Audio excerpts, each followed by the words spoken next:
नमस्कार भाइयों। ये वीडियो उन भाइयों के लिए है जो लोग बहुत ज़्यादा वीरनाश करके, बहुत ज़्यादा हस्त मैथुन करके या बहुत ज़्यादा मैथुन करके पूरी तरह से टूट चुके हैं और अब ऐसी हालत हो गया है कि अब कोई दवाई भी शरीर पर काम नहीं कर रहा है, कोई भस्म काम नहीं कर रहा है, कोई टॉनिक काम नहीं कर रहा है, कोई भी वीर्यवर्धक दवाई लिंग पर काम करने में दवाइयाँ लेते हैं और सब बेकार हो जा रहा है। महंगी महंगी दवाइयाँ 5-5 हज़ार की, 10-10 हज़ार की, 20-20 हज़ार की, 50 हज़ार की दवाइयाँ खा चुके हैं, लेकिन कोई फायदा नहीं हो रहा है, कोई दवाई शरीर पर काम नहीं कर रहा है। तो बंधु, आपके साथ इस तरह का समस्या हो गया है, आप पूरी तरह से टूट चुके हैं हस्त मैथुन करके, वीर्यनाश करके, तो आप चिंता ना करें। आपके पास एक मार्ग बचा है, एक आखिरी उम्मीद बचा है और वो है ब्रह्मचर्य, वीर्य रक्षा। और वीर्य रक्षा में आपको कुछ नहीं करना है, कोई बहुत ज़्यादा नौटंकी नहीं करना है, केवल आपको वीर्य धारण करना है।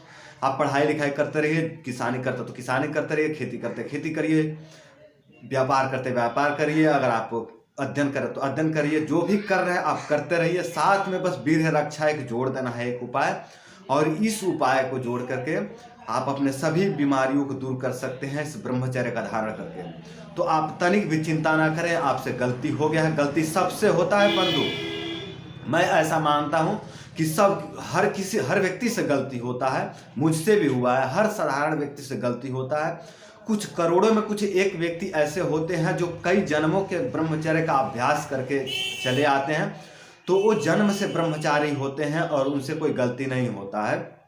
बाकी किसी से थोड़ा ज़्यादा, किसी से थोड़ा कम, किसी से मध्य में, किसी से थोड़ा बहुत कम, कोई बहुत ज़्यादा, लेकिन गलती सबसे होती है।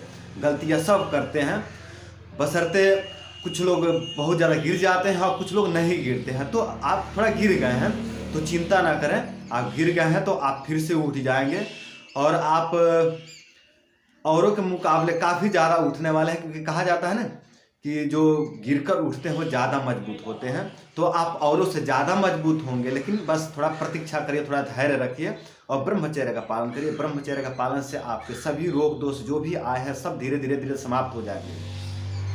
आप अपने मन में ये हीन भावना ना रखें कि मैं अब वीर्यनाश कर लिया था, अब उठ ही नहीं सकता, इसका कोई दवाई ही नहीं है। हाँ, ये आप सही सोचते हैं कि इसका कोई दवाई नहीं है, लेकिन इसका एक उपाय है और वो है ब्रह्मचर्य।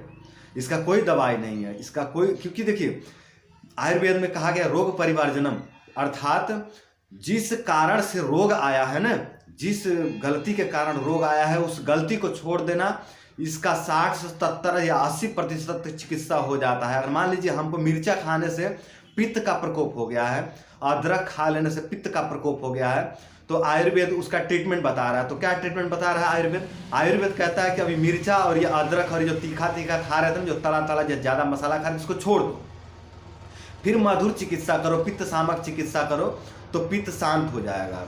और यदि आप उस गलत खान पान को न छोड़ करके केवल पित्त शामक चिकित्सा कर रहे हैं तो उससे कोई लाभ नहीं मिलता है, ठीक है। तो अगर हम गलतियों को छोड़ करके फिर पित्त शामक चिकित्सा करें, दोष शामक चिकित्सा करें, रोग शामक चिकित्सा करें, तो हमें बहुत जल्दी जो है कि शुभ परिणाम देखने को मिल जाता है और पित्त सम हो जाता है। इसी तरह से यही बात यहाँ भी लागू होता है कि अगर हम बहुत ज़्यादा वीर्यनाश कर लिए हैं, बहुत ज़्यादा वीर्यनाश करके थक चुके हैं, टूट चुके हैं, तो बंधु ब्रह्मचर्य ही करना पड़ेगा, दूसरा कोई मार्ग ही नहीं है।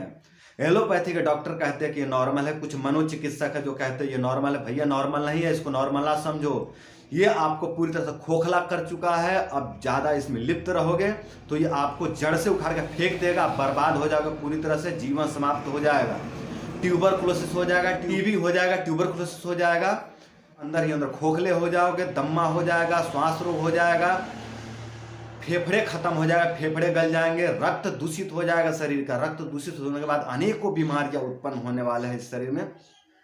और देख ही रहे हैं अभी पूरी तरह से रक्त गंदा हो गया, दूषित हो गया, नया रक्त नहीं बन रहा है शरीर में, पूरा ऊर्जाहीन हो गया है, बोलने की इच्छा नहीं करता है, हमेशा दुखी दुखी, मायूस मायूस, उदास उदास रहते हैं।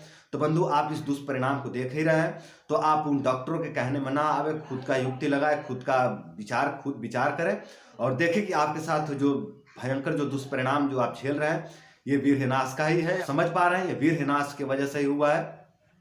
तो आप इस गलती को छोड़ करके ब्रह्मचर्य का पालन करें। जैसे जैसे आपका ब्रह्मचर्य बढ़ते जाएगा वैसे वैसे सब रोग दोष खत्म होते चले जाएंगे। आपका ये एक 70, 80, 90% तक चिकित्सा हो जाएगा केवल ब्रह्मचर्य से। केवल ब्रह्मचर्य से आपका 70 से 80 से 90% तक समाधान हो जाएगा। जैसा कि मैं बताया, रोग परिवार जन्म अर्थात जो हमें जिस कारण से बीमारी आया है उस कारण को हम ठीक कर लें, उस गलती को हम सुधार लें, तो हमारा दोष अपने आप सम होने लगता है। ठीक है, तो आपका 60 से 70 से 80% अगर आप इस निकल जाते हैं ब्रह्मचर्य से, तो बचे कुछ समस्या के लिए योग है और औषधि भी है। तो साथ में योग अगर करने लगे और कुछ मेडिसिन ले लें, लेकिन पहले ब्रह्मचर्य, बिना ब्रह्मचर्य का मेडिसिन लेंगे उस कुछ काम का नहीं, सब बेकार है, सब चौपट हो जाएगा, आपके सब पैसे बेकार जाएंगे। मेरे संपर्क में बहुत से ऐसे मित्र हैं जो 2-2 लाख रुपया, 3-3 लाख रुपया, 4-4 लाख रुपया खर्च कर चुके हैं, 5-5 लाख रुपया खर्च कर चुके हैं इस सेक्सुअल समस्या के समाधान के लिए या इस कमजोरी को दूर करने के लिए, लेकिन असफल रहे हैं। कोई दवाई इस पर काम नहीं करता बंधु, और डॉक्टर इस पर बहुत बड़े बड़े लुटेरे हैं, एक से बढ़कर एक लुटेरे हैं जो आपको लूट के बर्बाद कर देंगे और कभी भी आपसे ये नहीं कहेंगे कि आप इस गलती को छोड़ दो। तो बंधु, मैं कहता हूँ कि आप इस गलती को छोड़िए और आपका रोग परिवारजनम हो जाएगा, अर्थात जिस कारण से रोग आ रहा है उस कारण को ही आप बंद कर देंगे, तो आप जो है कि इससे धीरे धीरे आपका सम होने लगेगा, आपका दोष सम होने लगेंगे और आपका अंदर से शरीर पुष्ट होने लगेगा, आपका रोग प्रतिरोधक क्षमता बढ़ने लगेगा, आपका जीवनी शक्ति बढ़ने लगेगा, आपका ओज बढ़ने लगेगा, आपका तेज बढ़ने लगेगा, आपका उम्र बढ़ने लगेगा। आयुर्वेद में ऐसा कहा गया कि उम्र बढ़ाने वाली दुनिया में जितनी भी औषधियाँ हैं उनमें ब्रह्मचर्य सर्वश्रेष्ठ औषधि है उम्र बढ़ाने में। तो आपका उम्र भी बढ़ेगा, आपके पूर्व जन्म के पापों का भी क्षय होगा, इस जन्म के भी पापों का क्षय होगा, ग्रहों का प्रकोप जो शरीर पर हो गया वो भी प्रकोप शांत हो जाएंगे ब्रह्मचर्य का पालन करने से। अगर आप वीर्यनाश करके पूरी तरह से टूट चुके हैं तो ब्रह्मचर्य का पालन करें। ब्रह्मचर्य का पालन से आपके सारे रोग दोष धीरे धीरे शांत हो जाएंगे। तो बंधु, उम्मीद करता हूँ कि आप ब्रह्मचर्य का पालन करेंगे और आप अपने रोग दोष को शांत करेंगे। तो आज के लिए इतना ही, नमस्कार।